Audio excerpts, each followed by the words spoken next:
Nagtagumpay ang coup kanina, mga kabunyog. Nagtagumpay yung kudeta kanina sa Senado. Kanina, bago nagbutuhan yung Kamara, nag-live ako. Ang title ng live ko kanina, sabi ko, o ayan, mukhang hindi natuloy ang kudeta sa Senado. Hindi sumipot si Bato de la Rosa. Bigo yung plano nila Cayetano. O, pagka-live ko noon, pagkatapos ng live ko noon, nag-live stream na tayo ng mga nagaganap sa Kamara, biglang lumitaw si Bato de la Rosa. Biglang lumitaw si Bato de la Rosa, nagkahabulan pa sa Senado. Ayun, dahil sa paglitaw ni Bato de la Rosa, nagkabutuhan ngayon.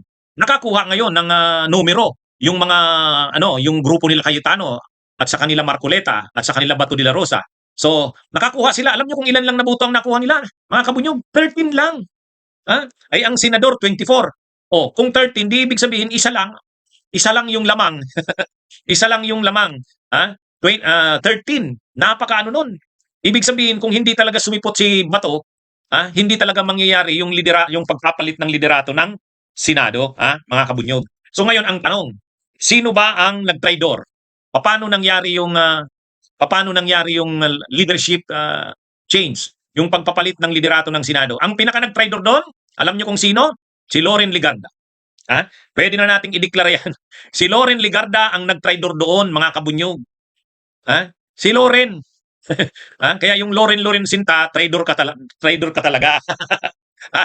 Yun palang kanta doon. Loren Sinta, traidor ka talaga. Bakit ko nasabing traidor? Mga kabunyog. Bakit traidor si Loren Legarda? Napakaganda ng pagsasama nila ni Senate President Soto, ni Senador Ping Lacson. Kumbaga, ano yan eh. Hindi mo iisipin na gagawin niya yun. Di ba? Ano yan eh. Kaibigan niya si Senate President Soto, kaibigan niya si Ping Lacson. Matagal silang nagsama sa minorya niyan. Kumbaga, hindi mo iisipin na siya yung magtatraidor eh. Pero yun ang malungkot, siya talaga yung traidor. Siya talaga yung traidor, baka mga kabunyog. Bakit ko sinasabing siya yung traidor? Ay mga kabunyog, si Pia Cayetano, alam na natin yan. Lagi ko nang sinasabi, si Pia Cayetano, kapatid yan ni Alan Peter. Lalo na kung si Alan Peter ang magiging Senate President, alam nga namang hindi babalik si Pia Cayetano. Traidor din si Pia Cayetano, pero inaasahan mo na yun eh. Yung dalawa pang nagtraidor, yung magkapatid na Villar, si Camille at Mark. Totoo naman, alam na rin naman natin yun na posible talagang magtraidor yun eh. Kumbaga yung si Pia Cayetano, alam na natin na posible talagang mag-traidor yun. Kasi kapatid nga ni Alan Peter eh. Pangalawa, yung magkapatid na Villar. Duterte naman talaga yan. Yung magkapatid na Villar na yan. Lalo pa ngayon, ang pakiramdam nila, parang wala namang suporta ang administrasyon sa kanila. Kasi tuloy pa rin yung kaso nila sa DOJ. Miyembro sila ng mayorya ng Senado. Sumusuporta sila sa administrasyong Marcos. Tapos yung kaso nila, doon sa DOJ, tuloy-tuloy pa rin. So parang tingin nila, wala namang nabibigay sa kanilang suporta ang administrasyon. Pero alam na natin yan. Yung magkapatid na Villar, alam na natin yan. Si Pia Cayetano, alam na rin natin yan. Si Loren Legarda, talagang yun ang traidor doon. Bakit? Imagine niyo naman mga kabunyog. Imagine niyo naman si Loren Legarda. Ano yan eh. Nung naging Senate President si Chis Escudero noon, kung naaalala natin, naging Senate President si Chis Escudero, itong si Loren Legarda, nasa minorya ito eh. Nasa minorya ito si Loren Legarda, mga kabunyog. Nung nasa minorya siya, kasama niya sa minorya si Soto, si Lacson, si Soto, si Lacson at saka si Risa Hontiveros. Kaya ibig sabihin, at saka si Mig Subiri. Ngayon mga kabunyog, tingnan niyo tong naging butuhan. Tingnan niyo tong naging butuhan. Ito yung naging butuhan. Yung mga in favor, yung nasa kaliwa, tingnan nyo, Cayetano, Bato de la Rosa, Chis Escudero, Loren Legarda, tingnan nyo yan si Loren Legarda. Si Ruben Padilla, syempre, nakasama na yan doon sa minorya eh. Marcoleta, syempre, Jingoy Villanueva, Aimee, Bongo, yan, ano na yan. Itong tatlo sa baba, Camille Villar, Mark Villar, Pia Cayetano, mga member yan ng majority. Lumipat sila sa grupo nila Cayetano.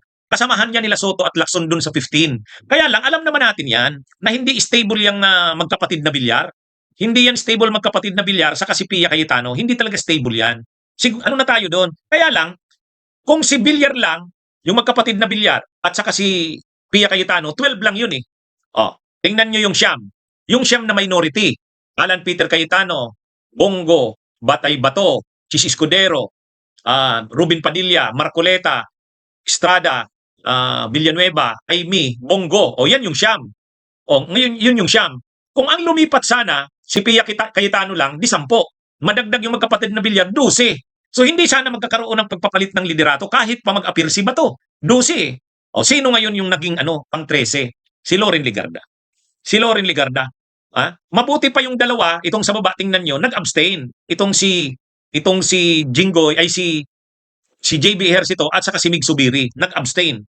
Kasamahan nila yan sa mayorya, nag-abstain. Si Loren hindi nag-abstain, talagang sumama siya doon. Ngayon, yung talagang matibay na nanindigan para kay Soto, syempre si Bam, si Gatchalian, si Risa, si Lacson, si Lito Lapid, si Kiko Pangilinan, yung magkapatid na Tulfo at saka si Soto.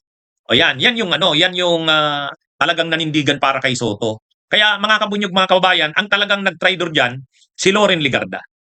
Loren Legarda. Syempre si Villar na magkapatid at saka si Pia nag-traidor din. Pero alam na natin yan.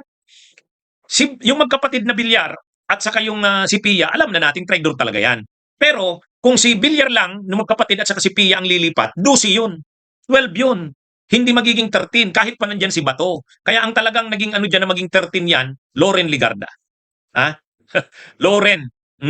Kaya ito mga kabunyog, kaya makita nyo naman, tingnan nyo si Loren Legarda, kaagad-agad ginawang Senate President pro tempore.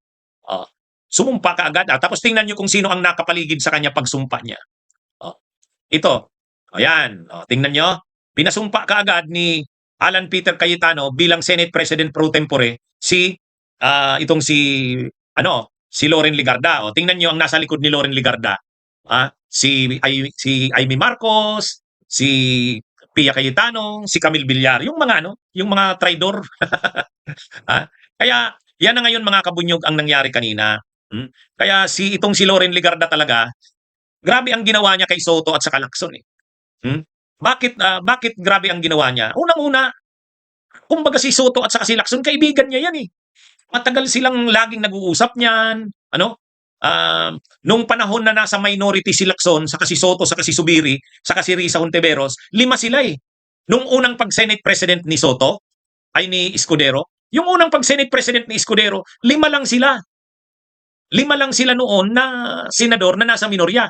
Soto, Lacson, Mig Subiri, Risa Hontiveros at saka Legarda. Yan yung unang di ba? Kaya ibig sabihin, ang hindi mo talaga maano dito kay Loren, grabe, trinahidor niya si Soto at si Lacson. Trinahidor niya. Kaya lang, ako ang tingin ko dyan, unang-una, pinangako sa kanya yung pagiging Senate President pro tempore. Ayan. Kaya tingnan mo yung mukha ni Loren, ni Loren traidor. Akala mo naman yung mukha ni Loren. Akala mo naman pero makikita mo na siyempre malungkot ang mukha niya. Bakit malungkot ang mukha niya? Alam niyang traidor siya eh. 'Di ba? Alam mong traidor siya. Sino na ngayon ang nasa likod niya? Di si Amy Marcos. Yan na ngayon si Loren Legarda. Sa bagay mga kabunyog, na kasi, yung kasing anak niya talaga namang Duterte na eh. 'Di ba? Yung anak niya kasing yung anak niyang si Leandro Libeste, pumosisyon na talaga sa tatakbo yatang senador sa lineup ni Sara eh. Si Leandro Libeste, yun. Kaya na yan mga kabunyog. Na yan, kumbaga. Pero yung mga sinabi ko, di ba? Sabi ko naman sa inyo, ang babaliktad talaga diyan si Pia Cayetano, babaliktad yan. Si yung magkapatid na Villar, babaliktad yan. Ang hindi natin inaasahan na babaliktad, si Loren Legarda. Mas pwede pa nga bumaliktad Mas pwede pa nga bumaliktad si Jinggoy. Bakit mas pwede pang bumaliktad si Jinggoy? Kasi si Jinggoy Estrada, si JB, kapatid ni kapatid ni Jinggoy yan. At saka pag sinabihan niya ni Erap, susunod yan. Pero hindi, kahit papano, si Jinggoy, si JB Ejercito, nag-abstain. Kaya medyo maganda-ganda pa si JB Ejercito. Saka si Mig Subiri. Si Mig Subiri, din yan, inaasahan din natin, posibleng bumaliktad yan kasi taga Mindanao yan. Saka Duterte naman yan eh. Pero hindi, at least nag-abstain. Pero itong si Loren, talagang sumama siya, kaya nabuo yung 13. Kung hindi sumama si Loren, hindi naman mabubuo yung 13. Ayan mga kabunyog. Pero, ang talagang naging decisive kanina, ang naging mapagpasya kanina, yung paglitaw ni Bato de la Rosa, yun yung decisive. Bakit decisive? Kasi, hindi naman pwedeng makuha yung 13 kung hindi lumitaw si Bato de la Rosa. Kaya, kumbaga, yung paglitaw ni Bato de la Rosa, yan yung naging susi. Ah, Una, yung pagtraidor ni Loren. Pero yung paglitaw ni Bato de la Rosa, yan din yung naging susi para makabuo sila ng 13.